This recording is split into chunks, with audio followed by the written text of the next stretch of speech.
Hello दोस्तों, आपका मेरे चैनल धार्मिक कहानियों में स्वागत है।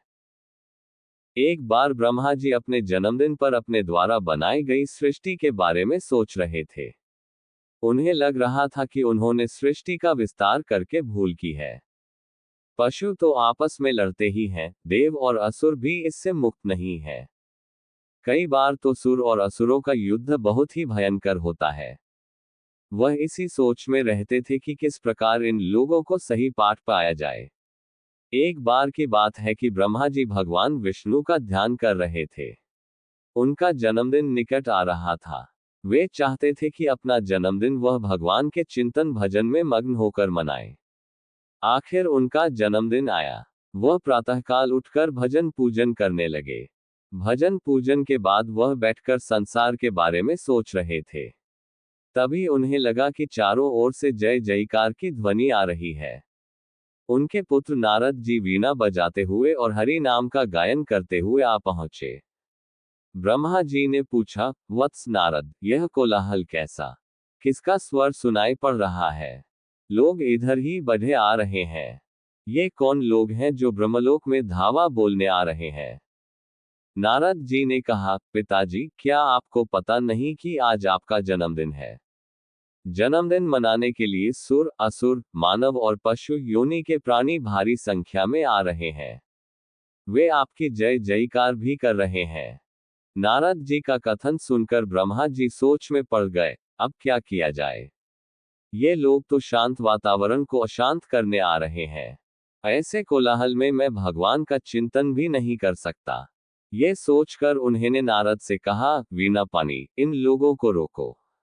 समझाओ, सबको यहाँ मत आने दो। यदि ये सभी लोग यहाँ आ गए तो ब्रह्मलोक की शांति भंग हो जाएगी। और सुनो, पशु योनि के जीवों से कहो कि वे जाएं। हम उन पर बहुत प्रसन्न हैं। वे जहाँ चाहे रहें और आनंद मनाएं। सुर, असुर और मानव बुद्धिमान हैं, अच्छा बुरा समझते हैं। इसलिए उनके 5-5 लोगों को बुला लो। हाँ नारद, एक बात का ध्यान रखना कि सभी लोग एक साथ न आए।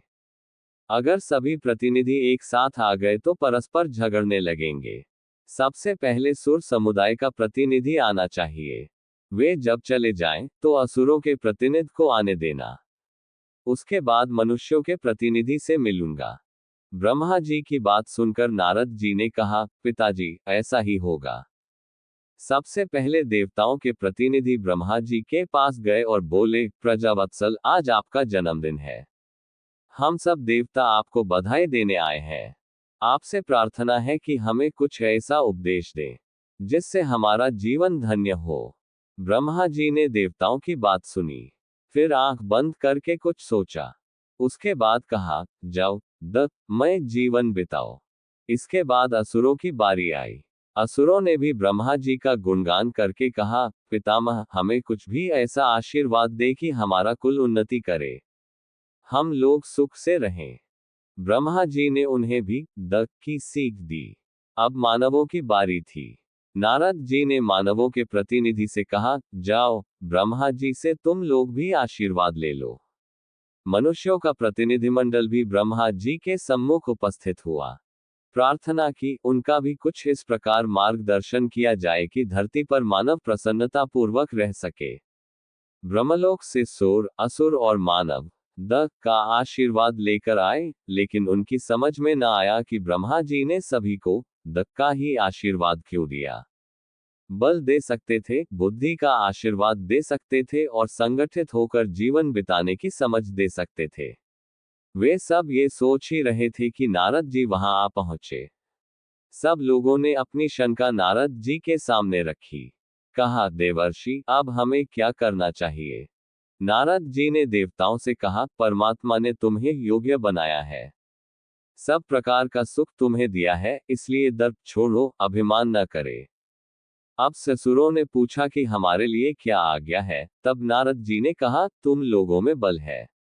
तुमने विज्ञान का सहारा लेकर प्रकृति पर विजय प्राप्त की है, इसलिए तुम लोगों के लिए का अर्थ दया है।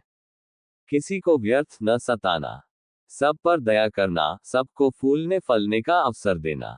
अब बारी मनुष्यों की आई।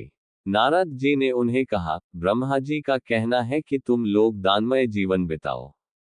जो कुछ अर्जित करो उसमें से 10वां भाग किसी निर्धन, अपाहिज या समाज के उपेक्षित लोगों के लिए निकाल दो।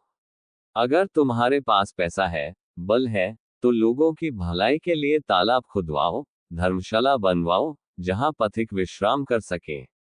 इस प्रकार ब्रह्मा जी ने देव, असुर और मानव सभी को दक्ष का वरदान देकर जन्मदिन मनाया।